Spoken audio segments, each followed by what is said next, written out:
Ruth chapter 2. And Naomi had a kinsman of her husband's, a mighty man of wealth, of the family of Elimelech, and his name was Boaz. And Ruth the Moabitess said unto Naomi, Let me now go to the field, and glean ears of corn after him in whose sight I shall find grace. And she said unto her, Go, my daughter. And she went and came and gleaned in the field after the reapers, and her hap was to light on a part of the field belonging unto Boaz, who was of the kindred of Elimelech. And behold, Boaz came from Bethlehem and said unto the reapers, The Lord be with you. And they answered him, The Lord bless thee.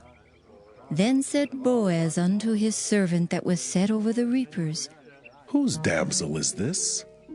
And the servant that was set over the reapers answered and said, It is the Moabitish damsel that came back with Naomi out of the country of Moab. And she said, I pray you, let me glean and gather after the reapers among the sheaves.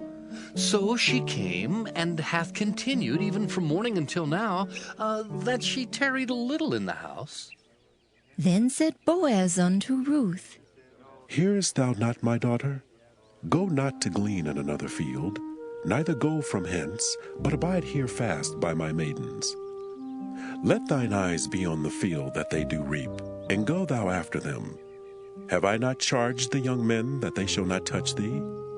And when thou art athirst, go into the vessels, and drink of that which the young men have drawn. Then she fell on her face and bowed herself to the ground and said unto him, Why have I found grace in thine eyes, that thou shouldest take knowledge of me, seeing I am a stranger? And Boaz answered and said unto her, It hath fully been showed me all that thou hast done unto thy mother-in-law since the death of thine husband, and how thou hast left thy father and thy mother, and the land of thy nativity, and art come unto a people which thou knewest not heretofore.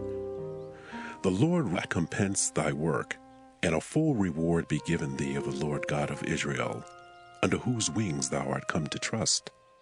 Then she said, Let me find favor in thy sight, my Lord. For that thou hast comforted me, and for that thou hast spoken friendly unto thine handmaid, though I be not like unto one of thine handmaidens. And Boaz said unto her, At mealtime come thou hither, and eat of the bread, and dip thy morsel in the vinegar. And she sat beside the reapers, and he reached her parched corn, and she did eat, and was sufficed, and left. And when she was risen up to glean, Boaz commanded his young men, saying, Let her glean even among the sheaves, and reproach her not. And let fall also some of the handfuls of purpose for her, and leave them, that she may glean them, and rebuke her not. So she gleaned in the field until even, and beat out that she had gleaned, and it was about an ephah of barley. And she took it up and went into the city, and her mother-in-law saw what she had gleaned, and she brought forth and gave it to her that she had reserved after she was sufficed. And her mother-in-law said unto her, Where hast thou gleaned today? And where wroughtest thou? Blessed be he that did take knowledge of thee. And she showed her mother-in-law with whom she had wrought, and said, The man's name with whom I wrought today is Boaz. And Naomi said unto her daughter-in-law, Blessed be he of the Lord, who hath not left off his kindness to the living and to the dead. And Naomi said unto her, The man is near of kin unto us, one of our next kinsmen. And Ruth the Moabitess said, He said unto me also, Thou shalt keep fast by my young men until they have ended all my harvest. And Naomi said unto Ruth her daughter-in-law, It is good, my daughter, that thou go out with his maidens, that they meet thee not in any other field.